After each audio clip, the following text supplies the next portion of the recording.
Welcome to Foresight Monograph YouTube channel. ത്രില്ലിങ്ങും സസ്പെൻസും മിസ്റ്ററിയും നിറഞ്ഞ വിഷയങ്ങൾ നിങ്ങളുടെ മുന്നിലേക്ക് എത്തിക്കുന്ന ഒരു കുഞ്ഞു ചാനലാണിത്. ഇഷ്ടമായാൽ ലൈക്ക് ചെയ്യുക, ഷെയർ ചെയ്യുക, സബ്സ്ക്രൈബ് ചെയ്യുക. 2014 കേരളത്തിന്റെ സമൂഹ മനസാക്ഷിയെ ഞെട്ടിച്ച ഒന്നായിരുന്നു ആറ്റിങ്ങലിൽ നടന്ന ഇരട്ട കൊലപാതകം. 3.5 വയസ്സുള്ള സ്വാസ്തിക എന്ന പിഞ്ചു കുഞ്ഞും അവളുടെ അച്ഛന്റെ അമ്മ 60കാരി ഓമനയും സ്വന്തം അമ്മയുടെ കാമുകനാൽ അതിദാരുണമായി കൊല്ലപ്പെടുന്നു. അനുശാന്തിയും നിനോ മാത്യു എന്ന കാമുകനും ചേർന്ന് ആസൂത്രണം ചെയ്ത് നടത്തിയ കൊലപാതകം. ഈ കൊലക്കേസാണ് ഈ വീഡിയോയിൽ നിങ്ങളുമായി പങ്കുവയ്ക്കുന്നത്. 2014 കാലഘട്ടത്തിൽ നിനോ മാത്യു തിരുവനന്തപുരം കഴക്കൂട്ടത്തെ ടെക്നോ പാർക്കിൽ ജോലി ചെയ്യുന്നു. സോഫ്റ്റ്വെയർ എഞ്ചിനീയർ ആയിരുന്ന നിനോ മാത്യു TJ മാത്യു എന്ന കോളേജ് പ്രൊഫസറുടെ മകനാണ്. അയാൾ വിവാഹിതനും 4 വയസ്സുള്ള ഒരു പെൺകുഞ്ഞിന്റെ പിതാവുമാണ്. ടെക്നോ പാർക്കിൽ അയാളോടൊപ്പം ജോലി ചെയ്യുകയായിരുന്നു അനുശാന്തി. അനുശാന്തിയും വിവാഹിതയും 3.5 വയസ്സുള്ള പെൺകുഞ്ഞിന്റെ മാതാവുമാണ്.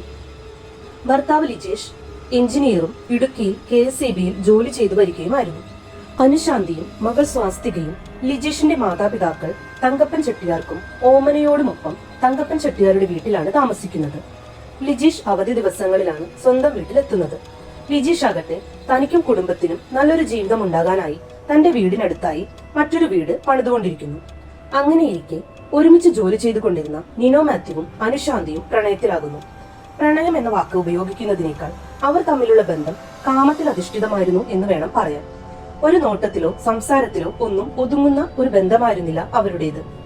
സ്ഥിരമായി ലൈംഗിക ബന്ധത്തിൽ ഏർപ്പെടുകയും പ്രകൃതി വിരുദ്ധ ലൈംഗികത ആസ്വദിക്കുകയും പരസ്പരം നഗ്ന ഫോട്ടോകളും വീഡിയോകളും കൈമാറുകയും തങ്ങൾ ലൈംഗിക ബന്ധത്തിൽ ഏർപ്പെടുന്ന വീഡിയോകൾ ഫോണിൽ ചിത്രീകരിച്ച് ലാപ്ടോപ്പിൽ സേവ് ചെയ്ത് സൂക്ഷിക്കുകയുമൊക്കെ അവർ പതിവാക്കിയിരുന്നു.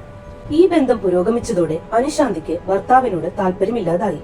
അദ്ദേഹമാകട്ടെ പ്രശ്നങ്ങൾ പരിഹരിക്കാൻ അനുശാന്തിയുടെ കുടുംബത്തോട് സംസാരിക്കുകയും ചെറിയ തരത്തിലുള്ള സൗന്ദര്യ പ്രശ്നങ്ങളാണ് ഇതെല്ലാം എന്ന് കരുതിപ്പോരുകയും ചെയ്തു. എന്നാൽ കൃത്യമായി പറഞ്ഞാൽ 4/4/2014 ലിജീഷ് അവധി ദിവസമായതിനാൽ വീട്ടിലെത്തിയ സമയത്ത് അനുശാന്തിക്ക് നിനോ മാത്യു അയച്ച ചില മെസ്സേജുകൾ കണ്ടു. അത് വായിച്ച ലിജീഷ് അതിനെക്കുറിച്ച് അനുശാന്തിയോട് ചോദിക്കുകയും മേലാൽ നിനോ മാത്യുവുമായി ബന്ധം തുടരരുതെന്നും ടെക്നോ പാർക്കിലെ ജോലി ഉപേക്ഷിക്കാനും ആവശ്യപ്പെട്ടു. എന്നാൽ അനുശാന്തി അതിനൊന്നും ഒരുക്കമായിരുന്നില്ല.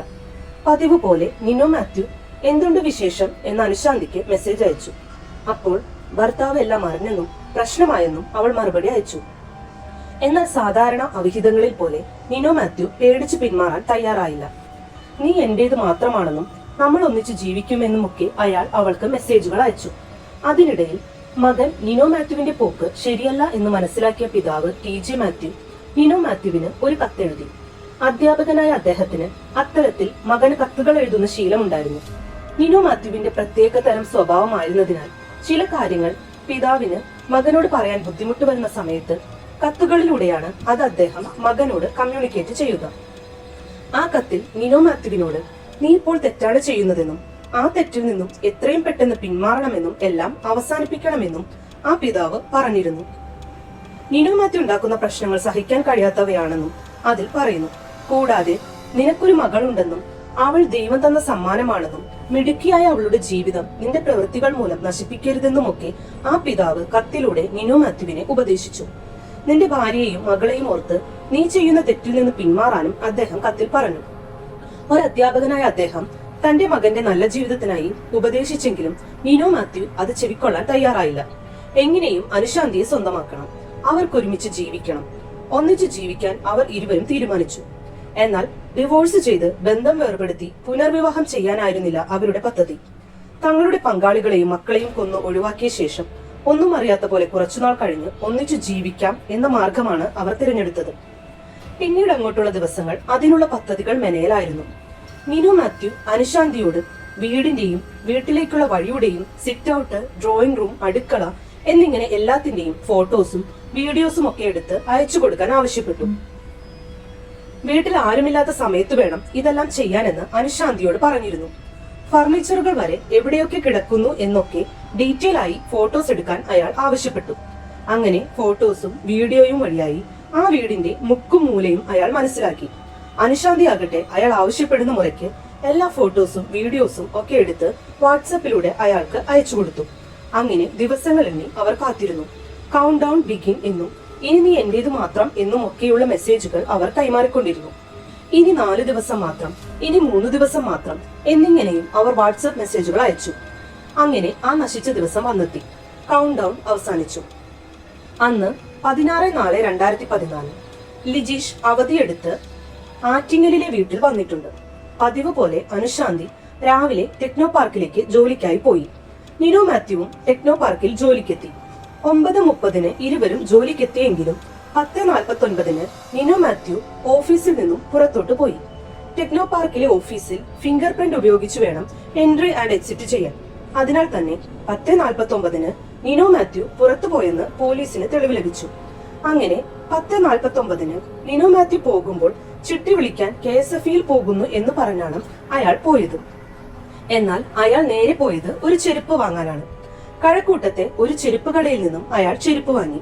കൊലപാതകം ചെയ്യുമ്പോൾ ഉപയോഗിക്കാനായിരുന്നു ആ ചെരുപ്പ് വാങ്ങിയത്. കടയിലെ CCTVയിൽ അയാൾ ചെരുപ്പ് വാങ്ങുന്ന ദൃശ്യങ്ങൾ ഉണ്ടായിരുന്നു. അതിനുശേഷം അയാൾ ആറ്റിങ്ങലിൽ നിന്നും ഒരു KSRTC ബസ്സിൽ കയറി. ആ ബസ്സിലെ കണ്ടക്ടർ നിനു മാത്യുവിനെ തിരിച്ചറിഞ്ഞ് കോടതിയിൽ മൊഴി കൊടുത്തിരുന്നു. 6-7 വർഷമായി ആ കണ്ടക്ടർ ആ റൂട്ടിൽ ജോലി ചെയ്യുന്നു. ആ റൂട്ടിൽ വളരെ കുറച്ചു മാത്രം ആളുകളെ KSRTC ബസ്സിൽ യാത്ര ചെയ്യാറുള്ളൂ. സ്ഥിര യാത്രക്കാരാണ് മിക്കവാറും ഉണ്ടാവുക. നിനു മാത്യു ആ ബസ്സിൽ മുൻപ് യാത്ര ചെയ്യാത്ത ആളായതിനാലും തനിക്ക് പുലീരമൂട്ടിൽ ഇറങ്ങണമെന്ന് നിരവധി തവണ നിനു മാത്യു കണ്ടക്ടറിനോട് പറഞ്ഞതിനാലും വളരെ പരിഭ്രമിച്ചിരുന്നതിനാലും കണ്ടക്ടർ അയാളെ ശ്രദ്ധിച്ചിരുന്നു. കൂടാതെ ഒരു കറുത്ത ബാഗും അയാൾ ധരിച്ചിരുന്നതായി കണ്ടക്ടർ പോലീസിനോട് പറഞ്ഞു. അങ്ങനെ നിനു മാത്യു ആ കറുത്ത ലാപ്ടോപ്പ് ബാഗുമായി പുളിരമൂട്ടിൽ ബസ് ഇറങ്ങി. വഴിയിൽ വെച്ചും നാട്ടുകാർ പതിവില്ലാത്ത അയാളെ ശ്രദ്ധിച്ചിരുന്നു. അങ്ങനെ അയാൾ ലിജീഷിന്റെ വീട്ടിലെത്തി.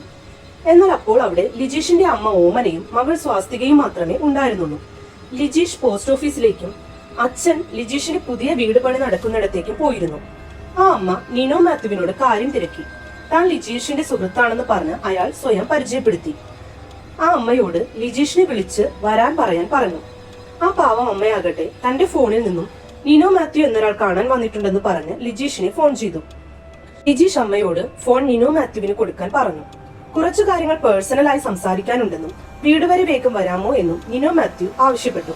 എന്തായിരിക്കും കാര്യം എന്നറിയാതെ ലിജീഷ് വേഗം തന്റെ വീട്ടിലെത്തി. വീട്ടിലെത്തിയപ്പോൾ വീട് അടഞ്ഞു കിടക്കുകയായിരുന്നു. ലിജീഷ് മകളെയും അമ്മയെയും വിളിച്ചിട്ടും അവർ മറുപടി പറഞ്ഞില്ല. വീടിന്റെ പിൻഭാഗത്തേക്ക് പോയി നോക്കിയപ്പോൾ അവിടെയും പൂട്ടിയിട്ട നിലയിലായിരുന്നു. ലിജീഷ് വീണ്ടും വീടിന്റെ മുന്നിലെത്തി മുൻവശത്തെ വാതിൽ തള്ളി തുറന്നു. അപ്പോൾ വാതിലിന്റെ പിന്നിൽ പതുങ്ങിയിരുന്ന നിനു മാത്യു ലിജീഷിന്റെ മേൽ ചാടി വീണ് കയ്യിലുണ്ടായിരുന്ന വെട്ടുകത്തി കൊണ്ട് കഴുത്തിന് ആഞ്ഞുവെട്ടി. ലിജീഷ് ഒഴിഞ്ഞു മാറിയപ്പോൾ ആ വെട്ട് കഴുത്തിന് കൊണ്ടില്ല. എന്നിരുന്നാലും അദ്ദേഹത്തിന്റെ ചെവി മുറിയുകയും തലയിൽ വെട്ടേക്കുകയും ചെയ്തു. ലിജീഷ് വീടിന് പുറത്തേക്ക് ഓടുകയും നിനു മാത്യു ലിജീഷിന്റെ മുഖത്തേക്ക് മുളകുപൊടി എറിയുകയും ലിജീഷിനെ വെട്ടാനായി പുറകെ ഓടുകയും ചെയ്തു. കുറച്ചു ദൂരം പുറകെ ഓടിയെങ്കിലും ലിജീഷിനെ കൊല്ലാൻ കഴിയാതായതിനാൽ നിനു മാത്യു അവിടെ നിന്നും ഓടി രക്ഷപ്പെട്ടു. അപ്പോഴേക്കും ലിജീഷിന്റെ കരച്ചിൽ കേട്ട് അയൽവാസികളും ഓടിക്കൂടി. അവരെല്ലാവരും ഒന്നിച്ച് വീടിനുള്ളിൽ കയറി നോക്കിയപ്പോൾ കണ്ട കാഴ്ച വെട്ടിക്കുന്നതായിരുന്നു. ലിജീഷിന്റെ കുഞ്ഞും അമ്മയും വെട്ടേറ്റ് ചോരയിൽ കുളിച്ചു കിടക്കുകയായിരുന്നു. ആളുകൾ ഓടിക്കൂടി മൂവരെയും ആശുപത്രിയിൽ എത്തിച്ചെങ്കിലും ആക്രമണത്തിൽ തലച്ചോറടക്കം ചിതറിപ്പോയ ആ പിഞ്ചുകുഞ്ഞും അതിന്റെ അമ്മൂമ്മയും മരിച്ചിരുന്നു. ലിജീഷിന് തലനാരിഴയ്ക്ക് ജീവൻ തിരിച്ചു കിട്ടിയെങ്കിലും അത്യാഹിത വിഭാഗത്തിൽ പ്രവേശിപ്പിക്കപ്പെട്ടു. ഈ സമയം കൊണ്ട് നിനു മാത്യു സംഭവ സ്ഥലത്ത് നിന്നും ഓടി ഒരു ബസ്സിൽ കയറി രക്ഷപ്പെട്ടു. ഓട്ടത്തിനിടയിൽ ചെരുപ്പ് നഷ്ടമായിരുന്നു. അതിനാൽ തന്നെ ചെരുപ്പിടാതെ ഓടിക്കിതച്ച് ബസ്സിന് മുൻപിൽ വന്ന് കൈകാട്ടി ബസ്സിൽ കയറിയ നിനു മാത്യുവിനെ ആ ബസ് ഡ്രൈവറും ശ്രദ്ധിക്കുകയും പിന്നീട് തിരിച്ചറിയുകയും ചെയ്തു. നിനു മാത്യു അങ്ങനെ ഒന്നും അറിയാതെ വീട്ടിലേക്ക് പോയി. തന്നെ ആക്രമിച്ചത് ഭാര്യയുടെ സഹപ്രവർത്തകനാണെന്ന് മനസ്സിലാക്കിയ ലിജീഷ് നൽകിയ വിവരത്തിന്റെ അടിസ്ഥാനത്തിൽ പോലീസ് നിനു മാത്യുവിനെ അയാളുടെ വീട്ടിൽ നിന്നും അറസ്റ്റ് ചെയ്തു.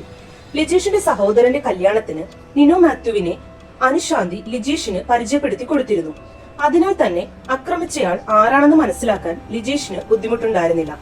നാട്ടുകാരും നിനു മാത്യുവിനെ പലതവണ അനുശാന്തിയോടൊപ്പം കണ്ടിട്ടുണ്ടായിരുന്നു. എന്നിരുന്നാലും തന്റെ ഭാര്യ ഈ ക്രൂരകൃത്യത്തിന് പിന്നിലുണ്ടാവുമെന്ന് ലിജീഷ് ഒരിക്കലും കരുതിയിരുന്നില്ല. അതിനാൽ തന്നെ അവരുടെ അവിഹിതത്തെക്കുറിച്ച് ലിജീഷ് ആദ്യം പോലീസിനെ അറിയിച്ചില്ല. തന്റെ ഭാര്യയെ മോശക്കാരിയാക്കണ്ട എന്ന് അദ്ദേഹം കരുതി. എന്നാൽ പിന്നീട് ഭാര്യ ഹോസ്പിറ്റലിൽ പോലും തന്നെ കാണാൻ എത്താതിരുന്നത് അദ്ദേഹത്തിന്റെ മനസ്സിൽ സംശയം ജനിപ്പിച്ചു. ഈ സമയത്തൊക്കെ അനുശാന്തി ഒന്നും അറിയാത്ത പോലെ ഓഫീസിലായിരുന്നു. ദിവസവും നൂറുകണക്കിന് മെസ്സേജുകൾ പരസ്പരം കൈമാറുന്ന അനുശാന്തിയുടെയും നിനോ മാത്യുവിന്റെയും ഫോണിൽ നിന്നും അന്ന് സംഭവം നടക്കുമ്പോൾ ഒരു കോളോ മെസ്സേജോ പോയിരുന്നില്ല. ഉച്ചയ്ക്ക് ഏകദേശം 1 മണിക്ക് അനുശാന്തി ഒരു മെസ്സേജ് അയച്ചെങ്കിലും അത് ഡിലീറ്റ് ചെയ്തിരുന്നു. അപ്പോഴേക്കും പോലീസ് അവരുടെ ഓഫീസിലെത്തി നിനോ മാത്യുവിനെ കുറിച്ച് അന്വേഷിക്കുന്നുണ്ടായിരുന്നു. 3:15 അനുശാന്തിയുടെ സഹോദരൻ ഓഫീസിൽ ചെന്നു അനുശാന്തിയെ കൂട്ടിക്കൊണ്ട് പോലീസ് നിർദ്ദേശിച്ച പ്രകാരം അനുശാന്തിയുടെ മാതാപിതാക്കളുടെ വീട്ടിലേക്ക് പോയി. പോകുന്ന വഴി എന്താണ് പ്രശ്നമെന്ന് അനുശാന്തി ഒന്നും അറിയാത്തതുപോലെ അവളുടെ സഹോദരനോട് ചോദിച്ചു. കുഞ്ഞിനും ലിജീഷിനും നേരെ ആക്രമണം ഉണ്ടായി എന്ന് മാത്രം സഹോദരൻ പറഞ്ഞു. എന്നാൽ കുഞ്ഞിന് എന്ത് പറ്റിയെന്നോ ഇപ്പൊ എങ്ങനെ ഉണ്ടെന്നോ ഒന്നും അനുശാന്തി ചോദിച്ചില്ല. ഭർത്താവിനെയും കുഞ്ഞിനെയും കാണണമെന്നോ ഒന്നും അവൾ പറഞ്ഞില്ല. അനുശാന്തിയുടെ സഹപ്രവർത്തകനാണ് കൊലയ്ക്ക് പിന്നിലെന്ന് ഉറപ്പായപ്പോൾ പോലീസ് ഉറപ്പായും അനുശാന്തിയെ കുറിച്ചും അന്വേഷിച്ചു. ഫോണുകളും ലാപ്ടോപ്പും പിടിച്ചെടുത്തു. ഈ കൊലപാതകത്തിൽ അനുശാന്തിയുടെയും പങ്ക് വെളിവാക്കുന്നതായിരുന്നു ആ ഫോണിലും ലാപ്ടോപ്പിലും ഉണ്ടായിരുന്ന മെസ്സേജുകളും മറ്റു വിവരങ്ങളും. അങ്ങനെ 6 മാസക്കാലത്തിനുള്ളിൽ പരസ്പരം കൈമാറിയ 40,000 മെസ്സേജുകളും നിരവധി നഗ്ന ഫോട്ടോസും വീഡിയോകളും എല്ലാം ഈ കൊലപാതകത്തെ കുറിച്ചുള്ള വ്യക്തമായ ധാരണ പോലീസിന് നൽകി. കാമപൂർത്തീകരണത്തിനായി അനുശാന്തിയും കാമുകൻ നിനോ മാത്യു നടത്തിയ കൊലപാതകമാണിതെന്ന് തെളിഞ്ഞു. സ്വന്തം കുഞ്ഞിന്റെ പോലും സംസ്കാര ചടങ്ങുകൾക്ക് പങ്കെടുക്കാൻ അനുശാന്തി കൂട്ടാക്കിയില്ല. അത്രയും കല്ലായി പോയിരുന്നു അവളുടെ ഹൃദയം. ഈ കേസിൽ പോലീസ് വളരെ നല്ല രീതിയിൽ അന്വേഷണം നടത്തി. കൊലയ്ക്ക് ഉപയോഗിച്ച വെട്ടുകത്തിയും മാരകായുധങ്ങളും മോഷണ ശ്രമത്തിനിടയിൽ സംഭവിച്ച കൊലയാണെന്ന് വരുത്തി തീർക്കാൻ മരണപ്പെട്ടവരുടെ ദേഹത്തു നിന്നും ഊരിയെടുത്ത സ്വർണവും രക്തക്കറയുമെല്ലാം നിനോ മാത്യുവിന്റെ കറുത്ത ബാഗിൽ നിന്നും പോലീസ് സംഭവ ദിവസം തന്നെ കണ്ടെടുത്ത് പഴുതടച്ച് അന്വേഷണം പൂർത്തിയാക്കി. കോടതി നിനോ മാത്യുവിന് തൂക്കുകയറും അനുശാന്തിക്ക് ഇരട്ട ജീവപര്യന്തവും വിധിച്ചു. അറേബ്യയിലെ സകല സുഗന്ധ ലേപനങ്ങളും ഉപയോഗിച്ച് കൈ കഴുകിയാലും ഈ രക്തക്കറ നിനോ മാത്യുവിന്റെ കയ്യിൽ നിന്നും പോകില്ല എന്നും മാതൃത്വത്തിന് തന്നെ അപമാനമാണ് അനുശാന്തിയെന്നും കോടതി വിധിയിൽ പറഞ്ഞു. അനുശാന്തിയുടെ ചെയ്തികൾ ഞെട്ടലോടെയാണ് കോടതി വീക്ഷിച്ചത്. രക്ഷപ്പെടാൻ പല കള്ളങ്ങൾ കോടതിയിൽ അവതരിപ്പിച്ചു. സ്റ്റെയർ കേസ് പണിയാനാണ് വീടിന്റെ ഫോട്ടോ അയച്ചു കൊടുത്തതെന്നും സംഭവ സമയം KSF-ൽ ആയിരുന്നെന്നുമൊക്കെ പ്രതികൾ പറഞ്ഞു. എന്നാൽ ശക്തമായ തെളിവുകൾ ഉണ്ടായിരുന്നതിനാൽ നട്ടാൽ മുളയ്ക്കാത്ത നുണക്കഥകൾ കോടതി തള്ളിക്കളഞ്ഞു. അവസാനം നിനോ മാത്യു തനിക്ക് 6 വയസ്സുള്ള കുഞ്ഞുണ്ടെന്നും അവളെ കണ്ടിട്ട് 2 വർഷമായെന്നും കരുണ കാണിക്കണമെന്നുമൊക്കെ കോടതിയിൽ പറഞ്ഞെങ്കിലും അയാളുടെ മകളുടെ അതേ പ്രായമുള്ള ഒരു കുഞ്ഞിനെ വെട്ടിയും കുത്തിയും തല തകർത്തുമൊക്കെ കൊന്ന ആ ക്രൂരന് കോടതി തൂക്കുകയർ തന്നെ വിധിച്ചു. എന്നാൽ ഈ വിധിക്കെതിരെ പ്രതികൾ അപ്പീൽ പോയി. അപ്പീലിൽ കേരള ഹൈക്കോടതി നിനോ മാത്യുവിന് മുൻകാല ക്രിമിനൽ പശ്ചാത്തലമില്ലാത്തതിനാലും ജയിലിൽ നല്ല നടപ്പ് കാഴ്ചവെക്കുന്നതിനാലും ഈ കൊലപാതകം അപൂർവങ്ങളിൽ അപൂർവം എന്ന കാറ്റഗറിയിൽ പെട്ടിട്ടില്ല എന്നതിനാലും വധശിക്ഷ റദ്ദു ചെയ്ത് ജീവപര്യന്തമാക്കി കുറച്ചുകൊടുത്തു.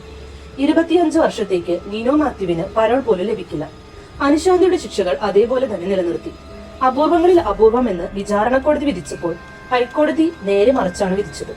എന്തു തന്നെയായാലും ഒരമ്മ ഇങ്ങനെ ചെയ്യുമോ എന്ന് ചോദിച്ചാൽ ഇപ്പോൾ നടക്കുന്ന കാര്യങ്ങൾ നോക്കുമ്പോൾ അമ്മയും ഇങ്ങനെയൊക്കെ ചെയ്യും എന്നേ പറയാനാകും.